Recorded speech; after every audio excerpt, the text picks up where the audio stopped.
Hello, good morning. Welcome to listen to your story and learn a model program. This is your Kevin Narendra English at Pay School, Vilpcharla, Musnur Mandal, Eluru district. Today's story is The Girl and the Wicked Witch. Okay. Once a little girl and her brother played on the hill. A witch lived there. She was angry with the children's noise. She said, I will punish you for disturbing my spells. The girl said, my mother says that if one hurts innocent children, God punishes them severely. The witch said, God cannot harm me as I have many powers. The girl prayed, oh God, save me from the wicked witch.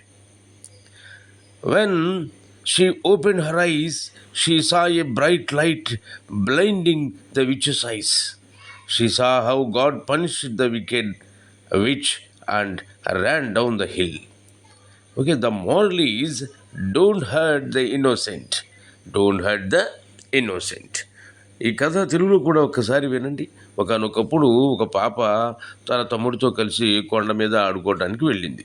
అక్కడ వాళ్ళు సరదాగా అరుచుకుంటూ చక్కగా ఆడుకుంటూ ఉంటే అక్కడే నివసిస్తున్నటువంటి ఒక మంత్రగత్తెకి వీళ్ళ అల్లరి బాగా చికాకు కలిగించి, ఏయ్ పిల్లలు, నేను మిమ్మల్ని నేను మిమ్మల్ని హర్ట్ చేసేస్తాను, బాధ పెట్టేస్తాను, ఏమిటనుకుంటున్నారు, మీరు నాకు బాగా ఇబ్బంది పెడుతున్నారు అని చెప్పాను అరిసింది.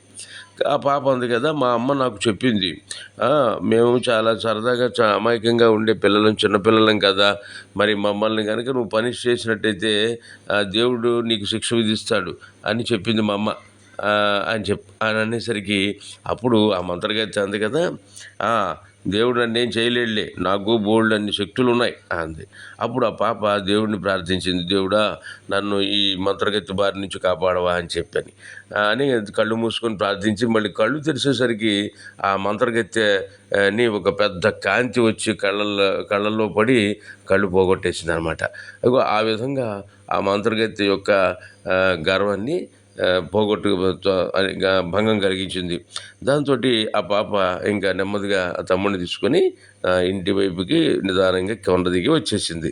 ఈ కథలో నీతి ఏమిటి అనేది మీరు గ్రహించినట్టయితే, మరి అమాయకుల్ని మనం ఆట పట్టించినా, ఏడిపించినా, వాళ్ళని శిక్షించినా మరి ఖచ్చితంగా వాళ్ళకి సరైనటువంటి శిక్ష ఉంటుంది.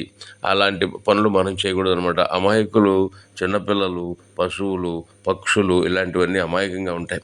వాళ్ళని మనం ఎప్పుడూ కూడా హాని కలిగించకూడదు అనేది ఈ కథలో నీతి. ఓకే, ఈ కథ నీతి మీకు నచ్చినట్టయితే మళ్ళీ వినండి. అట్లాగే మీ స్నేహితులకు పంపడం మర్చిపోకండి. మరలా ఇంకో మంచి కథతో రేపు కలుసుకుందాం. అంతవరకు సెలవు. Okay, bye.